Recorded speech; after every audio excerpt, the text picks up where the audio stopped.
আসসালামু আলাইকুম everyone, Shamima's cooking স্টুডিওতে স্বাগতম। আমি আজকে তৈরি করব কাঁচা আমের জেলি। এই অসম্ভব মজার জেলিটা আমি কিভাবে করছি আসুন আপনাদের সাথে শেয়ার করি।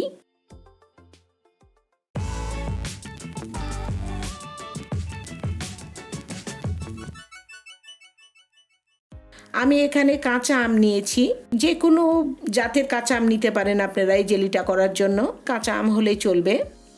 এই আমগুলোকে এখন আমি ছুলে বিচিটা ফেলে দিয়ে এভাবে টুকরা করে নিয়েছি। আপনারা টুকরা নিজেদের পছন্দ মতো যে কোনো সাইজই করতে পারেন, কারণ আমার এখানে আমের দরকার হবে না, আমের পানিটার দরকার হবে। এখন আমি আমটাকে একটু মেপে নিব। যতখানি এখানে আম দিব তার থেকে ডবল পানি দিয়ে আমটাকে আমার সিদ্ধ করতে হবে। এরকম বাটি দিয়েও আপনারা মেপে নিতে পারেন, কাপ দিয়ে মেপে নিতে পারেন, অথবা যদি মনে করেন যে আপনার আমটা 1 কেজি বা 1.5 কেজি আছে, তার ডবল পানি দিয়ে আমটাকে সিদ্ধ করে নিতে হবে।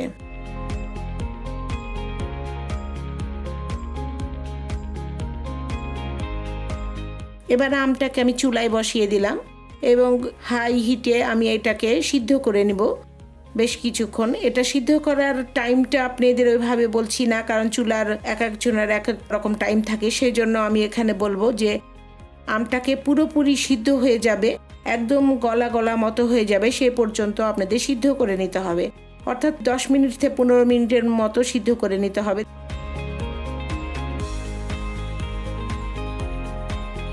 আমটা গলা গলা হয়ে গেছে এবং পানিটার কালারটাও চেঞ্জ হয়ে গেছে। একটু চাপ দিলেই যেন গলে যাচ্ছে, এরকম পর্যায়ে আমটাকে এখন আমার ছেঁকে নিতে হবে।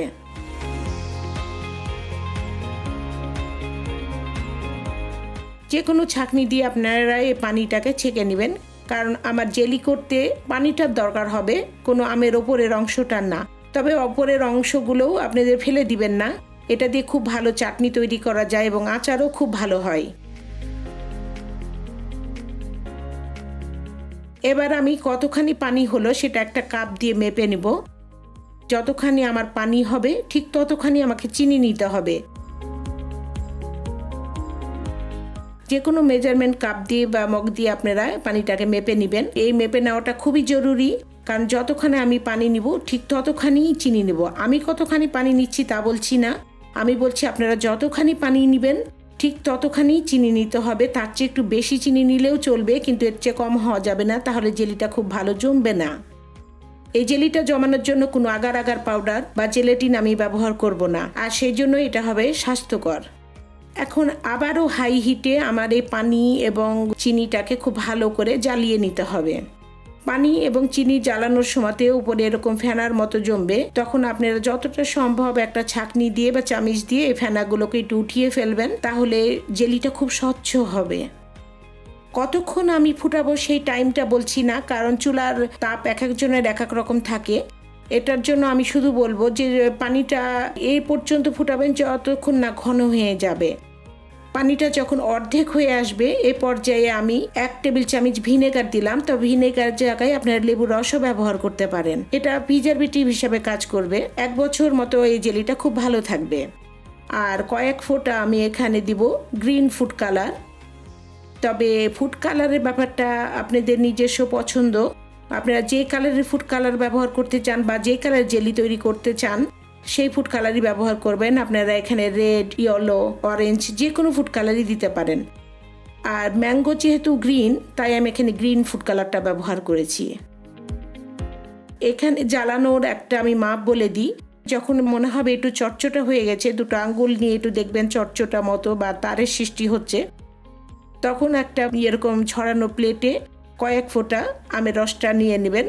নিয়ে তারপরে কিছুক্ষণ একটু স্বাভাবিক তাপমাত্রায় আসলে একটু দেখবেন জমে যাচ্ছে কিনা। এরকম দেখেন আমারটা জমেছে, আরও কিছুক্ষণ আমি এটাকে একটু জ্বালিয়ে নেব। আর জমছে কিন্তু একটু গড়িয়ে যাচ্ছে, তাই একটু আরও কিছুক্ষণ জ্বালিয়ে নিলে এটা পুরোপুরি জমে যাবে।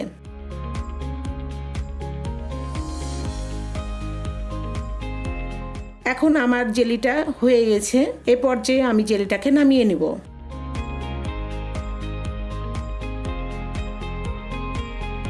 তখন আমি কাচের বয়মে এটা ভরে নিব। একবার চুলা থেকে নামিয়ে কোনো কাচের জারে ভরবে না, তাহলেও কাচের জারটা ফেটে যাবে। আবার বেশিক্ষণ যদি আপনি একটু ঠান্ডা করেন তাহলে যে পাত্রে আছে সে পাত্রে জমতে শুরু করবে। তাই একটুখানি ঠান্ডা করে এখন আমি কাচের জারে ভরে নিব। তবে এগুলো কাচের জারেই ভরবেন, প্লাস্টিক জারে যে কোনো জিনিসই খুব দ্রুত নষ্ট হয়, সেজন্য কাচের জারে ভরাই ভালো। এভাবে আমি দুটো জারেই জেলিগুলোকে ভরে নিচ্ছি। এখন এরকম লিকুইড দেখালেও এটা খুব দ্রুতই জমে যাবে এবং এই অবস্থাতেই স্বাভাবিক তাপমাত্রায় আপনারা 6 থেকে 7 ঘন্টা বা 8 ঘন্টা এভাবে রেখে দিবেন। কোনো ফ্রিজে জমানোর দরকার নেই, স্বাভাবিক তাপমাত্রাতে এটাকে ঠান্ডা করতে হবে এবং ঠান্ডা হয়ে গেলে দেখবেন একবার পুরোপুরি এরকম জেলির মতো জমে গেছে। আশা করছি আমার রেসিপিটা আপনাদের পছন্দ হয়েছে। এরকম ঘরের খাবার খান, সুস্থ থাকুন, ভালো থাকুন। আল্লাহ হাফেজ।